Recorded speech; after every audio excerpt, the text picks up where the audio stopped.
안녕하세요. 네, 각자 처소에서 미디어를 통해서 이 예배 함께 드리고 있는 우리 더불어 함께 가족 여러분, 다시 한번 반갑습니다. 저는 여러분들이 보이지 않지만 여러분들은 다 저를 보고 반가워하고 계실 줄 믿습니다. 지난주부터 하나님에 대해서 에베소서 말씀을 나누고 있습니다. 하나님이라는 주제를 가지고 에베소서 전체를 여러 번 읽어가고 또 연구하고 하면서 이전과는 전혀 다른 방식으로 에베소서의 메시지들이 저에게 다가오는 것을 사실은 많이 경험하고 있어요. 굉장히 즐거운 시간을 그동안 보냈습니다. 여러분들도 좀 추천드리고 싶어요. 에베소서를 쭉 읽어보셨으면 좋겠어요. 굉장히 제한적인 몇몇 본문들만 이 설교에서는 다룰 수밖에는 없는데요. 하나됨이라는 키워드를 머리에 담고 그 키워드를 가지고 에베소서를 읽어가시면 아마 여러분들도 제가 누렸던 그런 흥분과 재미를 같이 느끼실 수 있을 거라는 생각이 듭니다. 어쨌든 지난주에 우리가 하나됨에 대한 첫 번째 말씀을 나눴어요. 우리가 하나님을 닮은 공동체적인 존재지만 동시에 하나 되는 존재로, 하나됨을 추구하여 나아가는, 하나됨으로 나아가는 그런 존재로 지음 받았고, 그래서 우리 안에 그런 하나됨에 대한 갈망이 있다. 끊임없이 이해받고 싶어하고 공감받고 싶어하고 사랑받고 싶어하는, 어딘가에 속하고 싶어하는, 하나됨을 너무나 필요로 하는 그런 마음들이 우리 안에 있다라는 말씀을 드렸었어요. 우리 안에 그런 하나됨에 대한, 하나됨을 향한 갈망이 있다는 것은 사실은 우리 안에서 그 하나됨을 충분히 누리고 있지 못하다는 반증일 것입니다. 인간의 범죄 때문에, 하나님을 거절한 그 인간의 죄 때문에 그 모든 하나됨이 완전히 깨어졌죠. 하나님과의 관계 속에서, 그리고 사람들 사이의 관계 속에서, 그리고 세상 모든 것들 속에서 그 하나됨, 곧 샬롬은 깨어지고 망가져 버렸습니다. 그래서 그 하나됨이 깨어진, 그 샬롬이 사라진 세상 속에서 우리는 자주 외롭고요, 자주 공허하고요, 자주 무기력함을 경험하게 돼요. 하나님이 우리를 공동체적인 존재로 만드셨다는데, 하나됨을 추구하는 존재로 만드셨다는데, 근데 왜 나는 그 하나됨을 경험하고 있지 못할까? 예전에 언젠가는 그런 느낌을 받았던 것 같기도 한데, 지금은 왜 모두와 단절되어 혼자 살아가고 있는 것 같을까? 코로나19로 인한 사회적 거리두기 안에서 사실 우리가 자주 경험하는 그런 감정인 것 같아요.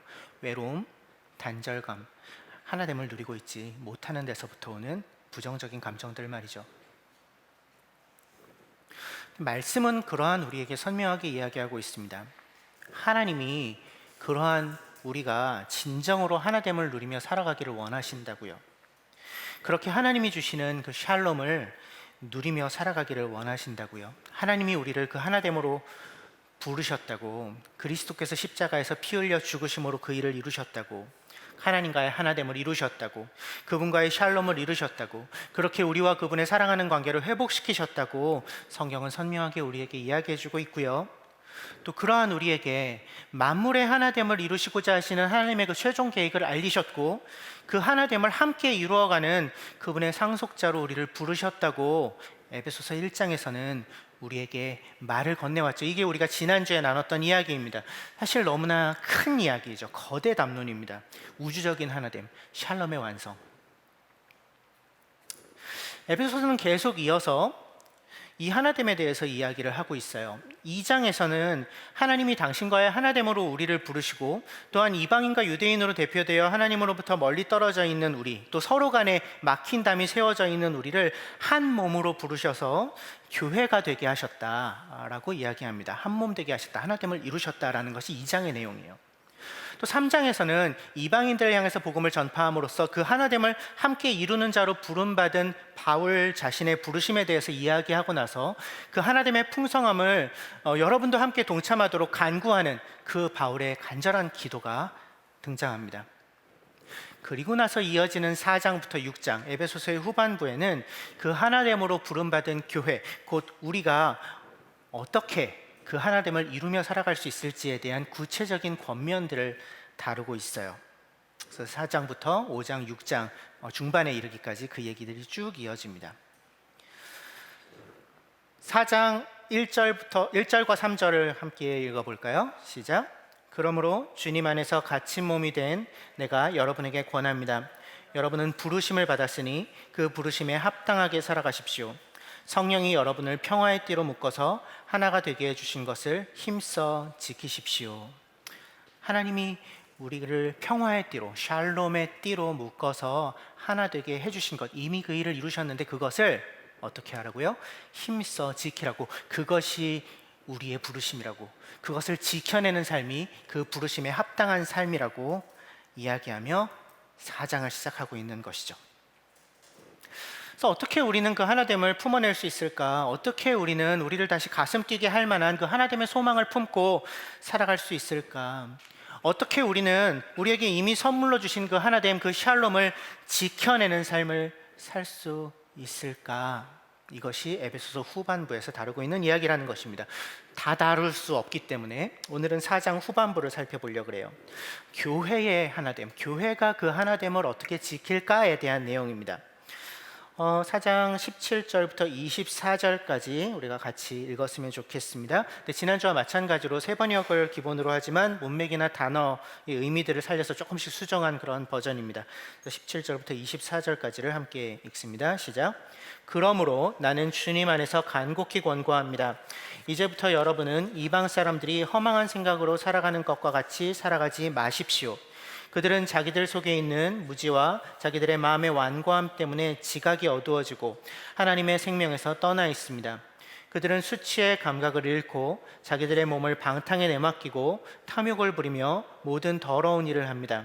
그러나 여러분은 그리스도를 그렇게 배우지는 않았습니다. 여러분이 그리스도 안에 있는 진리대로 그분에 관해서 듣고 또 그분 안에서 가르침을 받았으면 여러분은 지난날의 생활 방식대로 기만적인 욕망을 따라 살다가 썩어 없어질 그 옛사람을 벗어버리고 마음의 영을 새롭게 하여 하나님의 형상을 따라 참 의로움과 참 거룩함으로 지으심을 받은 새 사람을 입으십시오. 그러므로라고 17절을 시작하고 있어요. 그러므로는 이제 앞에 것을 받는 말이죠. 그러니까 4장 전반부에서 바울은 하나님이 우리를 하나 되게 하셔서 교회를 세우기 위한 여러 직분과 은사를 주셨다는 이야기를 하고요. 그래서 그렇게 각각의 직분과 은사를 받은 우리가 함께 그리스도의 몸을 세우며 그분의 장성한 분량에까지 이르게 하시는 것이 그분의 뜻이다라는 얘기를 하고요. 그래서 이제 우리는 더 이상 어린아이로 남아있으면 안 되고 자라나서 그리스도의 장성한 분량, 머리 대신 그분의 장성한 분량에까지 이르러야 된다라는 얘기를 4장 앞부분에서 해요. 그리고 그러므로 하나님이 우리를 하나로 부르셨고 그분을 향해서 자라가게 하시고 하나됨의 완성을 향해서 이끄시고 계심으로 그렇게 한 몸 교회로 우리를 부르셨으므로 그러므로 뭐라고 얘기하나요? 나는 간곡히 권합니다. 권고합니다. 나는 주님 안에서 여러분께 간곡히 권고합니다. 이야기합니다. 그 권고의 내용은 무엇입니까? 제발 부디 이제부터는 여러분은 이방 사람들이 허망한 생각으로 살아가는 것과 같이 살아가지 마십시오. 그것이 노사도의 간곡한 권고죠. 이방 사람들은 누구입니까? 허망한 생각으로 살아가는 이방 사람들은 누구인가요? 다름 아닌 예수님을 알기 전, 하나님을 알기 전 에베소 교회의 사람들, 바로 그 자신이죠. 에베소서 2장 12절에서 하나님을 알지 못했을 때의 그때의 상태를 이렇게 이야기합니다. 그때 여러분은 그리스도와 상관이 없었고 이스라엘 공동체에서 제외되어서 약속의 언약과 무관한 외인으로서 세상에서 아무 소망도 없이 하나님도 없이 살았다고. 이방인으로 살았다고. 이방인이라고. 실제로 이방인 출신인 거죠. 하나님을 알지 못했던, 하나님과 상관이 없었던, 약속의 공동체에 속할 수 없었던. 그래서 22절에서는 옛사람이라고도 얘기하고 있는 것입니다. 여러분의 이전의 상태, 그 옛사람이라는 것이죠. 그 이방 사람들, 옛사람은 어떻게 살아가요? 그들의 삶의 방식은 무엇입니까? 17절 허망한 생각으로 살아갑니다. 또 22절 기만적인 욕망을 따라 살아갑니다. 이야기하고 있습니다. 허망한 생각으로 살아간다, 어떤 의미일까요? 헛된 것들을 쫓아 산다는 것입니다. 가치 없는 것들을 쫓으며 산다는 것이죠.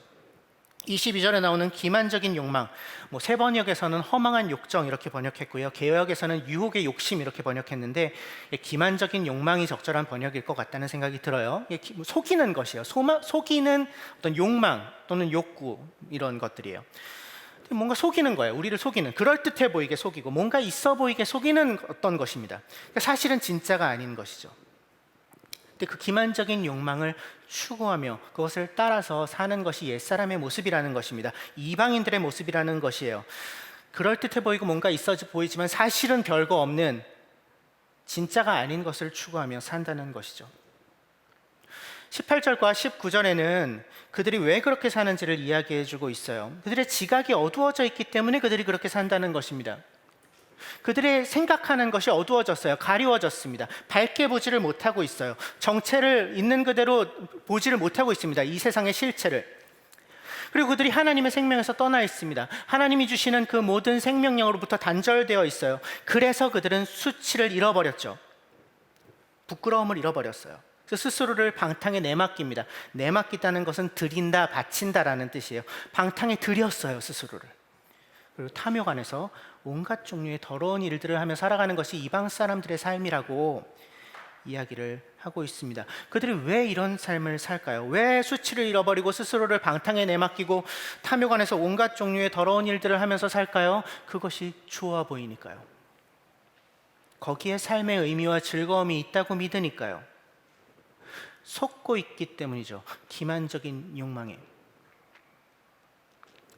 에베소서 2장에서 우리는 하나님을 알지 못했을 때 에베소 성도들, 옛사람의 모습들에서도 이와 비슷한 이야기를 하고 있는 것을 볼 수 있습니다. 에베소서 2장 2절에서 3절을 보면 그때 여러분은 죄 가운데에서 이 세상의 풍조를 따라 살고 공중의 권세 잡은 통치자 곧 지금 불순종의 자식들 가운데서 작용하는 영을 따라 살고 우리도 모두 전에는 옛사람이죠. 그들 가운데서 육신의 정욕대로 살고 육신과 마음이 원하는 대로 행했으며 이렇게 이야기하고 있어요. 이전에 여러분들은 그렇게 살았다. 우리가 그렇게 살았다는 거예요. 언제? 우리가 이방 사람이었을 때, 우리가 옛사람에 속해 있었을 때. 그러니까 4장에서 나오는 이야기와 크게 다르지 않은 이야기를 하고 있는 것이죠. 이것이 그들이 사는 방식입니다. 우리가 이방인이었을 때 살던 방식입니다.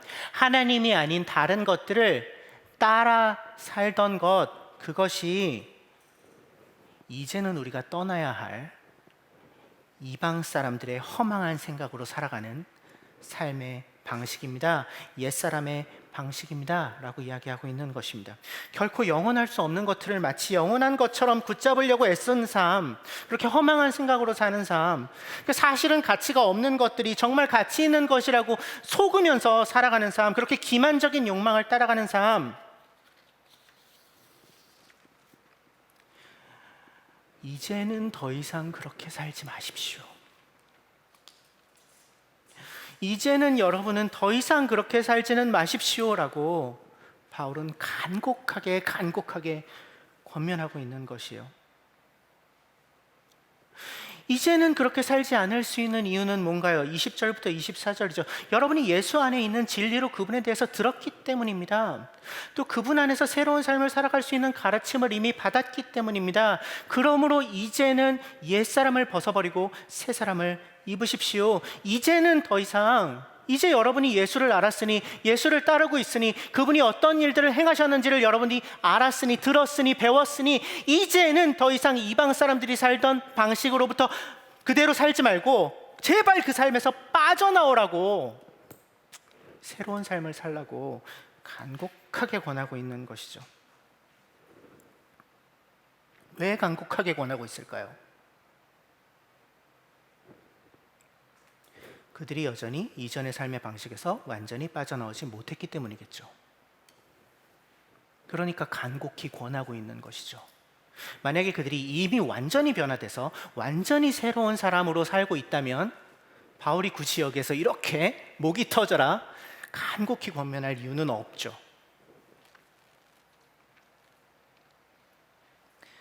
그들은 여전히 이전의 삶에서 완전히 빠져나오지 못했습니다. 이방 사람들이 살던 방식, 이방 사람일 때 살던 방식, 그 옛사람의 방식에서 완전히 빠져나오지 못했어요. 마치 우리가 그런 것처럼. 우리가 자주 괴로워지는 지점이죠. 왜 나는 변하지 않을까? 왜 나는 여전히 그대로일까? 왜 여전히 두렵고, 왜 여전히 어렵고, 왜 여전히 불안할까? 하나님이 나를 받으셨다는 것을 머리로는 아는데 그것이 왜 나의 삶 속에서 구체적으로 드러나지 않을까? 왜 여전히 이미 그것이 결국은 허무할 것이라는 것을 알면서도 자꾸 예전에 내가 뒹굴던 그 자리로 돌아갈까? 왜 예전에 내가 누리고 있었던 그것들을 계속해서 누리려고 할까? 우리는 자주 괴로워합니다. 자책합니다. 죄책감에 사로잡힐 때가 많습니다. 그래서 때로 우리는 스스로를 채찍질합니다. 인제는 그렇게 살지 않을 거야. 인제는 달라져야지. 결단하고 결심함으로 새로운 삶을 살아보겠다고 애써보지만 그렇게 되던가요? 너무 많이 실패하지 않았습니까? 이미 뭐 조금씩 달라지고 조금씩 잘하기는 하지만 여전히 우리 안에 옛사람의 모습이 남아있다는 것을 부정할 수는 없죠. 나의 힘으로 그 변화를 완성할 수 없다는 것을 우리는 이제는 인정하지 않을 수 없습니다. 이제는 떠나야 한다, 옛사람의 모습으로부터. 이 사도의 권면을 우리에게 주는 권고로 들을 필요가 있겠습니다. 이제 더 이상 이방 사람들이 사는 것처럼 살고 싶지 않다면, 이제는 완전히 새로워진 삶이 우리에게 어울리는 삶이라는 사실을 우리가 받아들였다면, 그렇게 우리를 변화시키기 위해서 예수께서 어떤 일을 하셨는지에 대한 진리가 우리 안에 새겨져 있다면, 무엇보다 먼저 그렇다면 우리가 어디로부터 떠나야 되는지를 정확하게 이해하는 것, 정확하게 확인하는 것이 중요합니다. 이전에는 익숙했던 삶의 방식이요.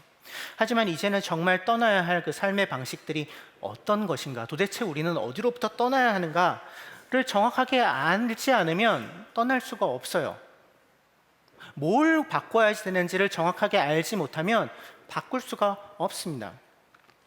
하나님이 아닌 다른 것들을 추구하며 살아가는 삶의 방식이 실제로 어떤 것들인지를 알지 못하면 떠날 수가 없죠. 그래서 떠나야 할 곳, 떠나야 할 옛 습관이 무엇인지를 정확하게 보는 것이 무엇보다 먼저 필요합니다.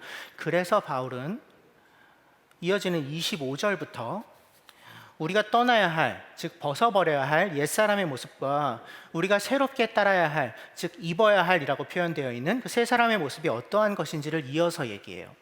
어디로부터 떠나서 어디로 향할 것인가를 이야기하는 것입니다. 이것이 6장 중반까지 이어지는 권면이에요. 쭉 이어지는 권면인데 아까 말씀드렸다시피 우리는 오늘 4장 후반부만 보겠습니다. 특별히 한 몸에 속한 지체들로 부름받은, 곧 교회로 부름받은 우리가 이 교회 공동체 안에서 이 새로운 삶을 어떻게 살아갈지에 대한 이야기예요. 4장 25절부터 32절까지를 함께 읽겠습니다. 시작. 그러므로 여러분은 거짓을 버리고 각각 자기 이웃과 더불어 참된 말을 하십시오. 우리는 서로 한 몸의 지체들이기 때문입니다. 화를 내더라도 죄를 짓는 데까지 이르지 않도록 하십시오. 곧 해가 지도록 노여움을 품고 있지 말고 악마에게 틈을 주지 마십시오. 도둑질하는 사람은 다시는 도둑질하지 말고 반드시 수고를 하며 자기 손으로 선한 일을 해서 궁핍한 사람들에게 나누어 줄 것이 있게 하십시오. 나쁜 말은 입 밖에 내지 말고 오직 덕을 세우기 위한 선한 말을 적절한 때에서 듣는 사람에게 은혜가 되게 하십시오. 하나님의 성령, 곧 여러분이 구속의 날을 위하여 인치심을 받은 성령을 슬프게 하지 마십시오. 모든 악독과 격정과 분노와 소란과 욕설은 모든 악의와 함께 내버리십시오. 서로 친절히 대하며 불쌍히 여기며 서로 용서하십시오. 하나님께서 그리스도 안에서 여러분을 용서하신 것과 같이 말입니다. 총 5가지를 다루고 있습니다. 우리가 떠나야 할 옛사람의 모습, 벗어버려야 할 옛사람의 모습, 그리고 우리가 새롭게 따라야 할 또는 새롭게 입어야 할 새 사람의 모습을 총 5쌍을 이야기해주고 있어요. 제가 강의 안에는 표로도 만들어서 넣어놨습니다. 하나씩 좀 살펴보죠. 첫 번째 거짓을 버리고 참된 말을 하라고 25절에서 권면합니다. 이것은 교회 안에서 가족된 이들을 어떻게 대할지에 대한 기본적인 태도를 다루고 있는 것이죠. 진실함으로 서로를 대해야 한다는 것입니다. 여기서 거짓이라고 번역되어 있는 푸세오도스라는 단어는 거짓말이라는 뜻도 있고 사칭한다 이런 뜻도 있어요. 그러니까 뒤에 아무것도 숨겨진 것이 없는 것처럼 위장한다, 한쪽 면만 보이도록 돌려놓는다, 이런 뜻을 가지고 있는 단어입니다. 그렇기 때문에 여기에서 거짓이라고 이야기되어 있는 이 단어는 사실은 다 얘기하지 않는 것을 포함합니다. 한쪽 면만 보이도록. 다 얘기하지 않으므로 속이는 것 또한 포함해요. 사실은 그 의미가 굉장히 많이 들어있어요. 그러니까 일부의 사실만 이야기하거나 아예 날조된 얘기를 함으로써 진짜를 덮는 것, 이것이 여기에서 얘기하는 거짓입니다. 의도를 감춘 채 좋아 보이는 말들로 상대방을 막 과머니설로 설득해서 상대방의 어떤 선택을 종용하는 것, 그것이 거짓입니다. 어떤 선택에 따라오는 부정적인 결과는 감춘 채 좋은 것만을 얘기하는 것, 그것이 여기에 나오는 거짓이에요. 사실을 있는 그대로 다 드러내지 않는 것, 그것이 곧 거짓입니다. 진실의 반대 개념이에요. 완전한 진리가 아니면, 진실이 아니면, 완전한 솔직함이 아니면 프세우도스예요. 거짓입니다. 왜 거짓말을 하나요? 내가 조금이라도 더 유리해지려고 거짓말을 합니다. 내가 어떻게든 불리해지려고 거짓말을 하는 경우는 거의 없습니다. 그런 거짓말을 뭐라고 부르죠? 착한 거짓말, 이렇게 부릅니다. 내가 어떻게든 불리해지려고, 상대방에게 어떻게 하면 더 큰 유익을 끼칠 수 있을지를 고민하면서 거짓말을 하는 것은 우리는 그거는 착한 거짓말이라고 불러요. 그것을 악하다고 하지는 않죠. 죄의 범주는 아닌 것이죠. 근데 우리가 죄라고 부를 수 있는 거짓은 내가 유리하려고 상대방의 불리함을 조장하는 것, 그것이 거짓이죠. 거짓을 버립십시오 라고 이야기하는 것은 나의 유익을 위해 사실을 왜곡하지 말라는 것입니다. 에이, 거짓말 아니야. 거짓말한 건 아니야. 그냥 다 얘기하지 않았을 뿐이지. 그게 거짓입니다. 이 소극적인 거짓말도 여기에 해당해요. 이렇게 거짓말을 잘하는 사람을 우리는 뭐라고 부르나요? 물론 거짓말쟁이라고 부를 수 있겠지만, 저 사람 참 정치적인 사람이네, 이렇게 불러요. 저 사람 참 정치적인 사람이네. 어떤 의미로 사용해요? 칭찬으로 사용하지는 않아요. 우리가 이 사람 참 정치적인 사람이야, 이렇게. 정치를 하고 있네, 뭐 이런. 사회생활 잘한다, 뭐 이런 뉘앙스, 그죠? 상사같이 윗사람에게 아부를 한다는 느낌 강하게 줍니다. 그러니까 좋은 의미는 아니죠. 또 자기 입속을 챙기기 위해서 뒤에서 무언가 꼼수를 부린다는 그런 느낌, 우리는 정치적이다, 이렇게 얘기해요. 자신에게 유리하게 여론을 끌고 가려고 누군가에게 어떤 피해를 주는 어떤 그런 뉘앙스를 담고 있죠. 그게 푸세우도스입니다. 거짓이에요. 그래서 거짓을 버리고 참된 말을 하십시오, 여러분은 서로에게 라는 권면은 서로를 정치적으로 대하지 마십시오라는 이야기입니다. 서로를 구워 삶으려고 하지 마십시오라는 이야기입니다. 그건 옛사람에 속한 모습이라는 것입니다. 다른 다스림을 따라 살던 때의 모습이라는 것입니다. 그래서 이제 거짓말을 하지 말라에서 그치는 것이 아니라 이웃과 더불어 참된 말을 하십시오라고 권면하고 있는 것이죠. 진실을 드러내라는 것입니다. 있는 그대로 얘기하라는 것입니다. 왜곡하거나 감추지 말고. 예수님이 산상수훈에서 하신 말씀이 떠오르는 대목이죠.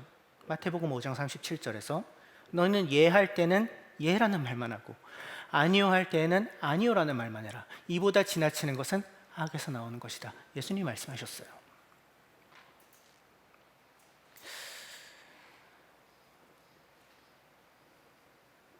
이웃과 더불어 참된 말을 하십시오. 진실을 있는 그대로 드러나십시오. 100% 솔직해지십시오. 왜요? 그가 나와 한 몸이기 때문입니다 라고 얘기합니다. 그 머리는 예수님이시라고 이야기합니다. 우리가 한 몸에 지체되었다고 얘기해요. 그러니까 더 이상 너희는 자신의 유익, 나만의 유익을 위해서 살 수 없는 존재라는 것입니다. 그것은 예전의 삶의 방식이고 지금 우리는 나의 유리함을 위해서 상대방을 정치적으로 대하는 그런 삶의 방식과는 어울리지 않는 존재, 즉 이미 한 몸 되어 더불어 함께 살아가야만 하는 존재로 변화되었다라는 이야기입니다. 그래서 거짓을 버리라, 참된 말을 하라. 우리가 한 몸의 지체이기 때문에 이렇게 권면하고 있어요. 두 번째 권면은 26절에서 27절에 등장하는데요. 감정과 관련된 부분을 다루고 있습니다. 화를 내더라도 죄를 짓지 마십시오. 이렇게 이야기를 하고 있어요. 화를 내더라도 죄를 짓는 데까지 이르지 않도록 하십시오. 화를 낼 수 있다는 것입니까? 없다는 것입니까? 있다는 것입니다. 화를 내더라도, 화를 낼 땐 내더라도 이 얘기예요. 그런데 죄가 되는 분노와 죄가 되지 않는 분노가 있다고 얘기하고 있는 것이에요. 그리고 여기에서 죄가 되는 분노의 가장 선명한 예를 뭐라고 얘기하고 있는 거예요? 해가 지도록 노여움을 품고 있는 것, 이것이 분노가 죄가 되는 방식이라고 말하고 있는 것이죠. 해가 지도록, 그러니까 다음 날이 넘어가도록 그 분노를 계속 풀지 않고 갖고 있는다는 것, 무슨 의미일까요? 화내는 것에서 그치는 것이 아니라 그것이 원한이 되도록 내버려 두지 말라는 것이겠죠. 원한으로 발전하지 않게 해라. 미움으로 발전하지 않게 해라. 그것이 곧 악마에게 틈을 주는 것이기 때문에 이렇게 이야기하고 있습니다. 화를 낼 만한 일들은 있다는 것입니다. 심지어 화를 내도 괜찮다는 것이 전제되어 있어요. 그러니까 마음을 상하게 만들 만한 일들은 참 많이 일어나죠. 하지만 그 마음 상함이 원한과 미움으로 발전하지 말게 하라는 것입니다. 중간 어디에서 끊어야 한다는 것입니다. 분노가 원한과 미움이 될 때 일어나는 일은 무엇인가요? 상대방에 대한 배제죠. 넌 이제 아웃이야. 선 넘었어. 이제 끝이야. 난 더 이상 이 사람과의 관계를 위해서 애쓰지 않겠어. 그냥 여기까지야. 그것을 하지 말라는 것입니다. 해가 지도록 분을 품고 있지 말라는 것은. 특히 어디에서? 교회 안에서. 이러한 배제가 때로는 분노라는 감정과 상관없이 일어나기도 해요. 사실은 더 무서워요. 막 열받아서 이렇게 결정하는 것이 아니라 감정적으로 결정하는 것이 아니라 아주 차가운 이성으로 너랑은 이제 끝이야. 너는 아웃. 너는 우리와 같지 않아. 너는 더 이상 우리 안에 들어올 수 없어. 라는 결정을 내릴 때도 있어요. 넌 우리와 달라. 그렇게 하는 건 우리 방식이 아니야. 특별히 교회 안에서 그런 일들이 일어나기도 합니다. 저는 자타공인 메이드인 나들목입니다. 그것을 부정하실 분은 많지 않으실 거라고 생각이 들어요. 20대 초반부터 지금까지 이제 20년이 다 돼가는 시간을 이제 나들목에서 커왔고, 목사가 될 거라고 그때는 생각도 하지 않았는데 이제 어느 목사가 되어서 이제 여기까지 왔습니다. 저는 이 교회를 너무 사랑하고 이 교회가 그동안 걸어왔던 발걸음을 함께 걸어왔고 지켜봐왔고 또 기대하고 소망하는 마음으로 지금도 함께 걸어가고 있는 사람 중에 한 명입니다. 제가 몇 년 전까지만 해도 이제 조금 더 젊었을 때, 혈기왕성하던 때, 지금은 다 죽었어요. 다 죽었는데 혈기왕성하던 때 사실은 제가 자주 무의식적으로 하던 말 중에 하나가 그건 우리 방식이 아닌데 이런 거였어요. 그건 나들목에서 사역하는 방식이 아니에요. 근데 몇 년 전에 어떤 계기를 통해서 제가 크게 반성하고 더 이상 그 말을 하지 않는데요. 왜냐하면 이 말을 하는 순간 그 말의 대상이 된 존재는 나와의 경계 밖으로 밀려나요. 그건 나들목스러운 방식이 아니에요. 나들목에서 일하는 방식이 아니에요 라고 얘기하는 순간 나는 나들목 안에 있는데 그는 나들목 밖으로 밀려나가게 만들 수밖에 없더라고요. 그래서 굉장히 그 사람의 마음을 상하게 하고 그럴 의도가 아니었음에도 불구하고 굉장히 어떤 배제, 단절을 만들어낸다는 것을 어느 순간 제가 깨닫고 더 이상 하지 않아요. 그런 배제, 그런 편가르기, 그것을 일으키는 것, 여기에선 분노를 다루고 있지만 그 결과 어떤 배제, 원한, 미움, 관계의 끊어짐, 이것을 일으키는 것, 갈라섬, 상대와 나를 나눔, 이것이 악마에게 틈을 주는 것이라고 27절에서 얘기하고 있어요. 악마에게 틈을 주는 것이다. 왜요? 결국 미움이나 원한으로 인한 배제는 하나님이 이루고 계시고 꿈꾸고 계시는 그 하나됨을 결정적으로 가로막거든요. 그게 악마가 원하는 일이에요. 하나님의 계획을 어그러뜨리는 것, 최대한 지연시키는 것. 악마도 알아요. 언젠가 하나님이 완성된 하나님을 이루실 것이라는 걸. 근데 악마가 꽤 똑똑해요. 그가 할 수 있는 최선은 뭐겠어요? 최대한 늦게 이루어지도록 하는 것이겠죠. 그게 그가 할 수 있는 최선이겠죠. 그래서 악마에게 틈을 주지 말라는 것입니다. 그 하나됨을 이뤄가시는 하나님의 계획의 중간에 어깃장을 놓고 있는 그 악마에게 너희가 틈을 주지 마라. 그 악마의 계획에 참여하지 마라. 하나님의 계획에 참여하라 라고 이야기하고 있는 것입니다. 28절, 도둑질하는 사람은 다시는 도둑질하지 말고 이렇게 얘기해요. 그래서 반드시 수고하여 자기 손으로 선한 일을 해서 궁핍한 사람에게 나누어 줄 것이 있게 하십시오. 이야기합니다. 우리의 경제적인 태도, 돈에 대해서 어떤 태도를 가질 것인가에 대해서 이제 다루고 있어요. 도둑질하는 사람은 다시는 도둑질하지 마십시오라는 것이 진짜 도둑들에게 한 말이었을까요? 에베소 교회에는 그렇게 도둑 출신들이 특별히 많이 있었을까요? 아니요, 그러진 않았을 것 같아요. 모르지만 진짜 그랬을지도 모르겠지만, 하지만 우리의 일반적인 어떤 공동체 상황이나 이런 것들을 봤을 때 진짜 도둑으로 살던 사람이 그렇게 많지는 않았을 거예요. 여기에서 도둑질하지 말라는 것은 무슨 의미일까요? 도둑질하던 사람은 다시는 도둑질하지 말아라. 여기에서 수고를 하며라고 번역한 이제 코피아오라는 그 단어의 뜻은 열심히 활동함으로써 피곤함을 느끼다, 노동하다 이런 뜻을 가지고 있어요. 열심히 일을 해서 몸이 피곤한 상태가 코피아오인데, 그러니까 힘들도록 애써 일하는 것, 힘써 일하는 것, 열심히 일하는 것, 이것이 수고를 하여라는 단어의 의미입니다. 누가복음 5장 5절에서 베드로가 예수님을 갈릴리 호숫가에서 만났을 때 내가 밤새도록 수고하였습니다마는 잡은 것이 없습니다. 하지만 당신의 말씀에 의지해서 다시 한번 그물을 내리겠습니다. 이렇게 얘기하잖아요. 여기서 밤새도록 수고하였다라고 했던 같은 단어예요. 열심히 일했다는 것입니다. 그래서 너무 지쳐 있다는 거예요. 다 포함하고 있어요. 수고를 하여 자기 손으로 선한 일을 하라고 스스로 일해서 벌라고 이야기하고 있고요. 그 반대 개념으로 도둑질을 이야기하고 있어요. 도둑질은 무엇입니까? 남에게 돌아가야 할 정당한 몫을 빼앗는 것입니다. 더 나아가 노동이 아닌 수단을 통해서 과도한 수익을 내는 것이 도둑질입니다. 왜요? 그것이 다른 이들의 수고를 전제로 하기 때문에 그렇습니다.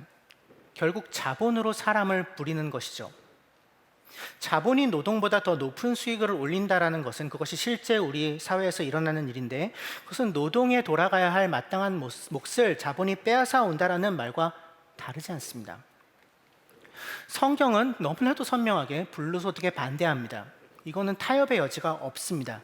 세상의 논리와는 완전히 반대예요. 세상에서는 어떻게 얘기하죠? 돈이 돈을 낳도록 하라고 이야기합니다. 최대한 덜 수고하고 최대한 많이 벌라고 이야기해요. 그렇게 덜 수고하고 더 많이 벌수록 세상에선 높게 쳐줍니다. 지혜롭게 재테크했구나 이렇게 인정해줘요. 그게 세상의 풍조를 따라 사는 것입니다. 에베소서 2장에서 나오는 옛사람에 살던 모습이라는 것입니다. 도둑질하는 것이라는 겁니다.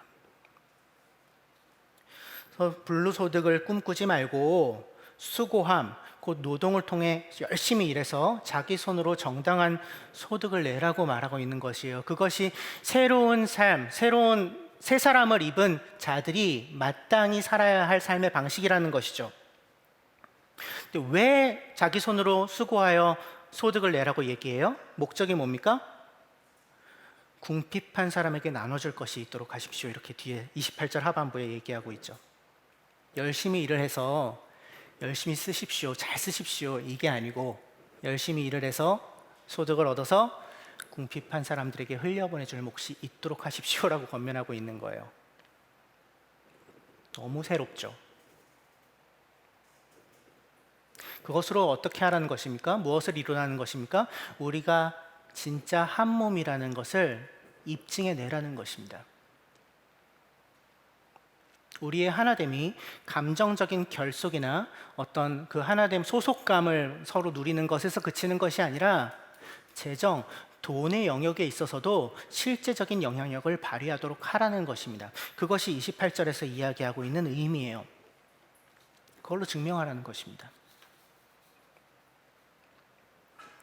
29절에서 30절, 나쁜 말을 입 밖에 내지 말고 오직 덕을 세우기 위한 선한 말을 적절한 때에서 듣는 사람에게 은혜가 되게 하십시오. 하나님의 성령을 슬프게 하지 마십시오. 이렇게 이야기하고 있습니다.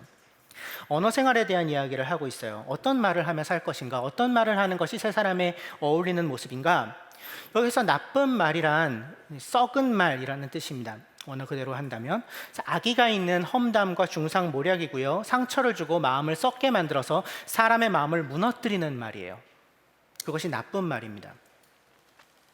덕을 세우기 위한 선한 말을 하라고 권면하는데요, 덕을 세우다라고 번역된 건 사실은 그냥 세우다라고 번역할 수 있는 단어예요. 그러니까 교화하다라는 뜻을 가지고 있고요, 그러니까 더 나은 존재가 되도록 돕다, 이런 의미를 가지고 있는 것입니다. 그러니까 상대방을 세우는 데에 필요한 말이 있으면 적절한 때에 하십시오, 이렇게 이야기하고 있는 거예요. 나쁜 말은 무너뜨리는 말이고요, 선한 말은 세우는 말이라는 것이죠. 방향이 달라요. 그 말이 영향력을 미치는 방향이 서로 정반대입니다. 그러니까 상대가 더 나은 존재가 되도록 하는데 도움이 되는 말을 하십시오. 어떻게? 적절한 때에 하십시오. 권면하고 있어요. 이 기도 드리는 거 너무너무 중요하다고 저는 생각해요. 개인적으로 제가 대학 시절부터 지금까지 20년 넘게 꾸준히 하고 있는 기도 중에 하나예요. 주님, 제가 적절한 말을 적절한 때에 적절한 방법으로 할 수 있게 해주십시오 라는 기도를 저는 선교단체 리더할 때부터 사실 지금까지 자주 해요. 그래서 20년 동안 굉장히 자주 하고 있습니다. 그리고 자주 하나님이 그 기도에 응답하시는 것을 경험했어요. 굉장히 많이 경험했어요. 하나님이 나를 통해서 정말 그에게 적절한 말을 적절한 때와 방법에 나를 통해서 하시는 것을 많이 경험했어요. 그 증거들이 저의 삶 속에 굉장히 많아요. 늘 그렇지는 않지만 모든 말이, 제가 하는 모든 말이 그럴 수 있으면 너무 좋겠지만 늘 그렇지는 않지만, 하지만 이렇게 하나님이 저를 통해서, 저의 말을 통해서 사람을 세우시고 회복시키시는 일들을 많이 경험해 왔어요. 아마 여러분들도 그것들 경험하실걸요? 사람을 세우는 말을 하나님의 지혜에 따라서 할 때 그 사람이 정말로 살아나는 그런 경험들이요. 그래서 듣는 사람에게 은혜가 되도록 그런 말을 하라는 것입니다. 그리고 서로에 대해서 험담하는 것, 그의 마음을 무너뜨리는 말을 하는 것이 어떤 말이라고 또 얘기하고 있어요. 어떤 일이라고? 30절에 그 얘기를 하고 있는 거예요. 이게 30절에 붙어 있는 거예요. 29절에 성령을 근심하게 하는 일이라고. 상대방에 대해서 험담하고 상대방을 무너뜨리는 말을 하는 것이 성령을 슬프게 만드는 일이라고. 다른 많은 일들도 성령님을 슬프게 할 수 있겠지만 다른 모든 것보다 우선해서 그렇게 사람의 마음을 무너뜨리는 말을 하는 것이, 사람의 마음을 상하게 만들어서 좌절시키고 다시 일어나지 못하도록 하는 나쁜 말을 하는 것이 성령을 근심하게 만드는 일이라고 이야기하고 있는 것입니다. 왜요? 성령님께서 지금도 우리의 하나됨을 위해서 수고하며 일하시는 분이시니까요. 우리 각자를 세워서 그리스도의 장성한 분량에까지 이르게 하시고 하나됨을 누리게 하시는 분이시기 때문에 성령의 말은 어떤 말입니까? 세우는 말일 수밖에 없습니다. 무너뜨리는 말일 수는 없죠. 그리고 마지막으로 31절부터 32절에 관계의 방향성에 대한 이야기를 이어서 합니다. 모든 악독과 격정과 분노와 소론과 욕설을 모든 악의와 함께 내버리고, 이렇게 얘기를 해요. 악독은 원한 또는 심술궂은 마음이나 말을 얘기하는, 지칭하는 그런 단어입니다. 격정은 일시적인 어떤 격분이에요. 일시적인 화. 분노는 계속해서 꽁하게 품고 있는 지속적인 분노, 화입니다. 또는 적대감이죠. 그리고 소라는 그 분함을 크게 표현하는 것이고요. 욕설은 상대방을 비방하거나 모욕하는 것이고, 모든 악의는 다른 이들에 대해서 야, 나쁜 일이 일어났으면 좋겠다, 쟤한테. 그런 악을 꾀하거나 바라는 것입니다. 쟤 망했으면 좋겠다. 이게 악이에요. 그래서 모든 악독과 격정과 분노와 소란과 욕설을 모든 악의와 함께 버리고 라는 것은 그냥 한마디로 정리하면 적대감과 공격성을 가지고 상대를 악의를 품고 대하는 모든 행동을 멈추라는 것입니다. 그 대신에 서로에게 친절하라고 얘기해요.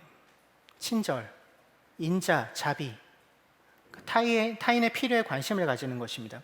서로를 불쌍히 여기라고 권면해요. 긍휼히 여기는 것, 그러니까 타인의 필요에 공감하고 동정하는 것, 그 필요를 채워주는 것, 이런 것이죠. 또 이 서로를 용서하라고, 문자적으로는 은혜 가운데 행하다라는 것이에요. 용서하다라는 것이, 그러니까 은혜를 베풀라는 것입니다. 상대방이 잘못을 넘어가 주라는 것이에요. 즉 무엇이에요? 서로를 선대하여 하나됨을 이루라는 것입니다. 샬롬을 이루라는 것입니다. 상대방을 공격하고 적대하는 모든 행위, 하나됨을 깨뜨리는 모든 행위를 내다버리고 서로를 선대하여 하나됨을 이루라고, 샬롬을 이루라고 권면하고 있는 거예요. 그리고 그 이유가 뭐예요? 그렇게 해야 되는 이유가 뭐라고요? 하나님이 그리스도 안에서 너희를 용서하신 것과 같이, 이렇게 얘기하고 있어요. 하나님이 너희를 그리스도 안에서 용서하신 것 같이 너희도 서로를 용서하라. 직접적으로는 거기에 붙죠. 용서만 얘기하고 있지만 다른 것들도 아마 예외가 아닐 거예요. 하나님이 그리스도 안에서 너희에게 친절하신 것과 같이 너희가 서로에게 친절하고, 하나님이 그리스도 안에서 너희를 긍휼히 여기신 것처럼 너희도 서로를 긍휼히 여기고, 하나님이 그리스도 안에서 너희를 용서하신 것과 같이 너희도 서로를 용서하라라는 말일 겁니다. 그렇게 하나님이 너희와 샬롬을 이루신 것처럼 너희도 서로 샬롬을, 하나됨을 이루어라라는 명령인 것이죠. 이것은 이유임과 동시에, 우리가 그렇게 하나됨을 이루며 살아야 하는 이유임과 동시에 방법이기도 한 것이죠. 하나님이 이미 하신 일을 기억하는 것, 나와의 샬롬을 이루기 위해 그분이 행하신 일을 기억하는 것, 그 의미를 되새기는 것, 그것을 통해, 그 되새김을 통해 샬롬을 이루어라. 결국 우리가 변화할 수 있게 만드는 힘의 원천은 하나님이 이미 이루신 일입니다.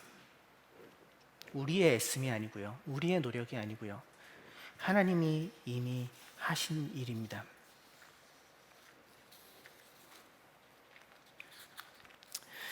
이렇게 5가지, 사실은 5장 1절부터 3절까지도 얘기해야 되기는 한데 음란함과 관련돼서 일단 여기서 멈추겠습니다. 5가지 권고를 하고 있어요. 옛사람의 모습은 어떠한 것이고, 즉 이방 사람인 것처럼 사는 것, 허망한 욕심을 따라서 사는 것이 어떤 것이고, 새 사람, 하나님의 은혜 입은 자답게 사는 것이 어떠한 것인가에 대한 이야기를 하고 있는 것이죠.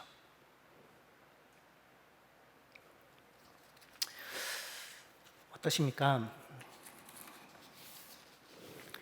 이러한 권고들이 혹시 부담스럽게 느껴지지는 않으시나요? 거짓말하지 말라고, 사실을 다 얘기하지 않는 것도 거짓말이라고, 어떻게 그렇게 해? 원한을 품지 말라고, 배제하지 말라고, 불로소득 꿈꾸지 말라고, 사람을 무너뜨리는 말 하지 말라고, 상대방을 적대하는 모든 행위로부터 떠나라고.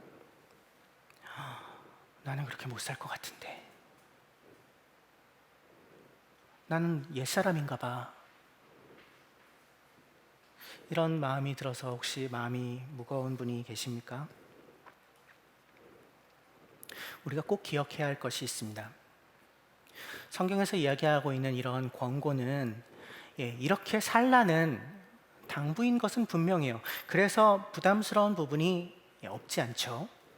하지만 그 이전에 이러한 권고는 우리가 정말 이렇게 살 수 있다는 격려이기도 합니다. 이것을 꼭 기억해야 합니다. 이렇게 살아도 된다는 것입니다. 그래도 괜찮다는 것입니다. 그래도 사라질 뿐 아니라 더 풍성한 삶을 살 수 있다라는 이야기입니다. 그래서 이렇게 살라고 말씀하시는 것입니다.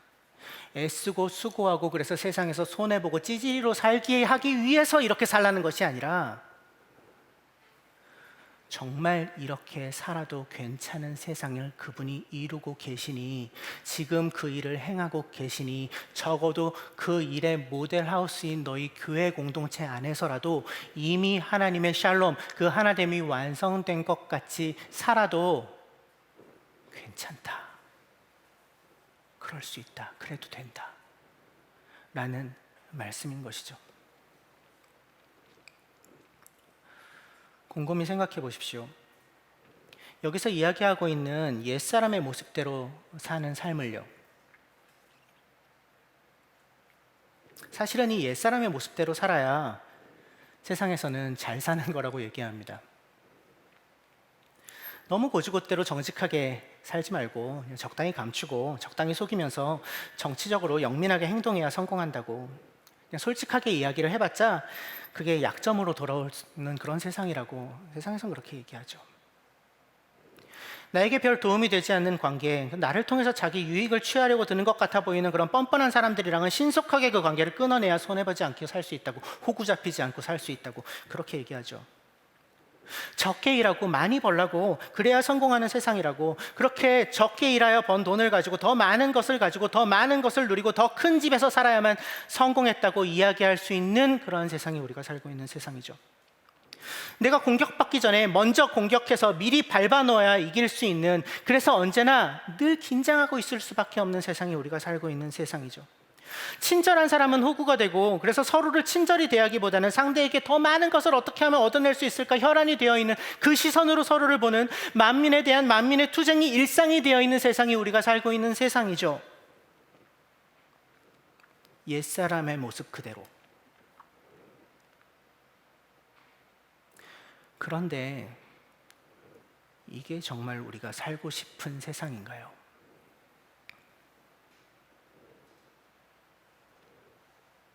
이런 세상에서 다른 이들보다 더 빠르게 움직여서 영리하게 행동해서 남들보다 더 많이 갖고 누리고 모든 이들을 이겨서 올라가는 것이 여러분이 정말로 살고 싶은 삶이신가요?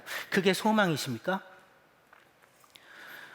사실은 지치지 않으시세요? 너무 지쳐있지 않나요? 이렇게 사는 것이 너무 힘들지 않나요? 혹시 다른 방법으로 살 수 있다면, 다른 방법을 선택해도 생존할 수 있다면 벗어나고 싶은 그런 싸움 아닙니까? 정말 우리에게 평화가 약속되어 있다면, 샬롬이 주어진다면, 우리에게 쉼이 주어진다면 그래도 그렇게 사시겠습니까?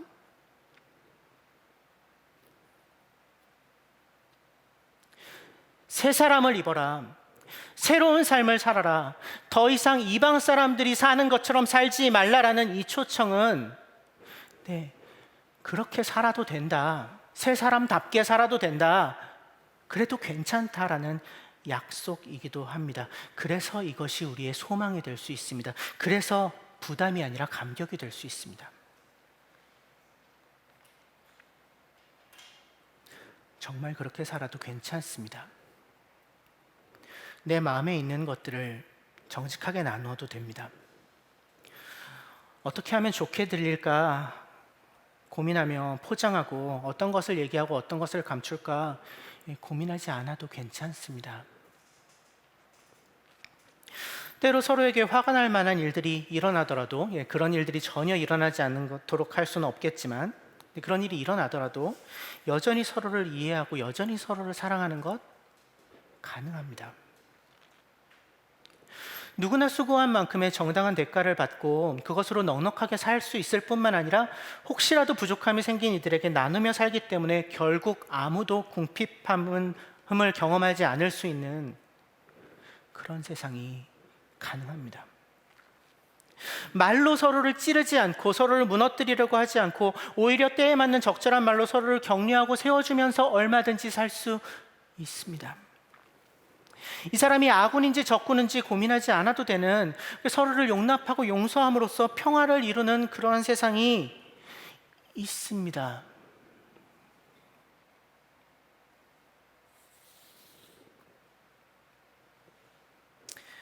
이 세 사람의 모습, 세 사람을 입은 사람들이 이루는 세상의 모습, 그것이 뭔가요? 샬롬의 완성이죠. 우주적인 하나됨이죠. 하나님이 결국 이루어내실 세상의 모습이죠. 완성된 하나님의 나라.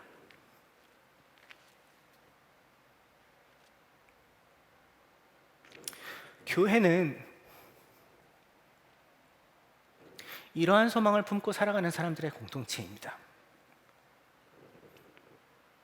하나가 되어서 하나를 이루고 하나를 완성하는 그 부르심 말입니다. 하나님과 하나됨을 누리고 교회의 하나됨을 이루고 만물의 하나됨에 동참하는 것, 그 하나님의 최종 계획을 함께 이루어가는 사람들, 지금 여기에서 그 일에 동참하는 사람들, 상속자 된 사람들, 그들이 교회죠. 그렇게 여전히 꿈을 꿀 수 있는 사람들, 어떤 상황에도 불구하고 여전히 가슴 뛰는 일들이 남아있는 사람들, 그들이 교회입니다. 이것이 우리가 힘써 지켜야 할 하나됨의 부르심이죠.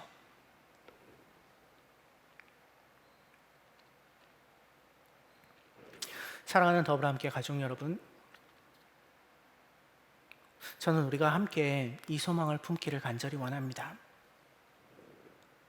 하나님이 이루어가고 계시는 그 하나됨의 소망을 단단히 붙잡고 이미 우리에게 주신, 허락하신 그 하나됨을 힘써 지키는 우리가 되기를 간절히 소망해요. 어쩌면 만만치 않은 일일지도 모르겠습니다. 세상의 방식과는 전혀 다른 삶이니까요. 우리에게 익숙하던 옛사람의 모습과는 정반대의 방향의 삶이니까요. 하지만 원래 모든 귀한 것은 얻기 어렵습니다. 소중한 것을 얻으려면 늘 수고해야 합니다. 힘을 내십시오. 그만한 가치가, 사실 그 이상의 가치가 있습니다. 하나님이 그 샬롬의 완성, 하나됨의 완성을 이루실 것입니다. 우리가 꿈꾸는, 우리가 살고 싶은, 우리가 원하는 그 아름다운 세상이, 샬롬으로 가득한 세상이 결국에는 올 것입니다. 그날에 이르기까지 힘써 수고하며 하나됨을 지키고 새 사람의 모습을 입고 살아가는 것, 그것을 연습해 나가는 것을 멈추지 않는 그런 우리의 삶으로 우리가 정말로 바라고 소망하는 것이 무엇인지를 실제로 드러내는 우리 모두가 되기를 간절히 소망합니다. 1분 동안 침묵하겠습니다.